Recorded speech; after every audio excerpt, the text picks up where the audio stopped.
Suraxanıda 26 iyun Silahlı Qüvvələr Günü qeyd edildi. İyunun 25-də Zığ qəsəbəsi en saylı hərbi hissədə 26 iyun Silahlı Qüvvələr Günü münasibətilə tədbir keçirilib. Suraxanı rayon icra hakimiyyətinin və en saylı hərbi hissənin birgə təşkilatçılığı ilə keçirilən tədbirdə rayon icra hakimiyyətinin başçısı Adil Əliyev, en saylı hərbi hissənin qərargah rəisi polkovnik leytenant Ruslan Məmmədov, rayon icra hakimiyyəti başçısının birinci müavini Rəşad Hacıyev və şöbə müdirləri iştirak ediblər.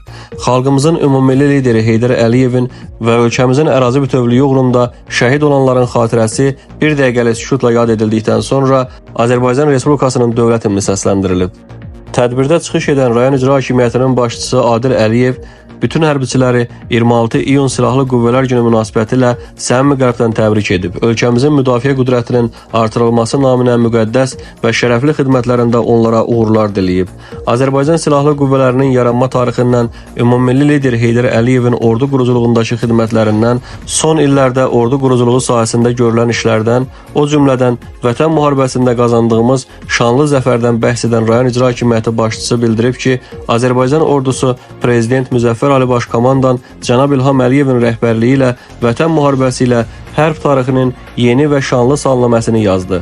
Rəşadətli ordumuzun şücaəti, vətən torpaqları uğrunda apardığı ölümdirim savaşı sayəsində ərazi bütövlüyümüz, suverenliyimiz tam bərpa olundu.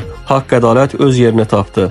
En saylı hərbi hissənin qərargah rəisi polkovnik leytenant Ruslan Məmmədov da çıxışında qeyd edib ki, ən müasir hərbi texnika ilə təchiz olunan müzəffər Azərbaycan ordusu Ali Başkomandan Cənab İlham Əliyevin rəhbərliyi ilə bütün dünyaya öz gücünü nümayiş etdirib və Azərbaycanın ərazi bütövlüyünü bərpa edib. Sonda bir qrup hərbi qulluqçu 26 iyun Silahlı Qüvvələr Günü münasibətilə rayon icra hakimiyyəti başçısının fəxri fərmanı ilə təltif olunub.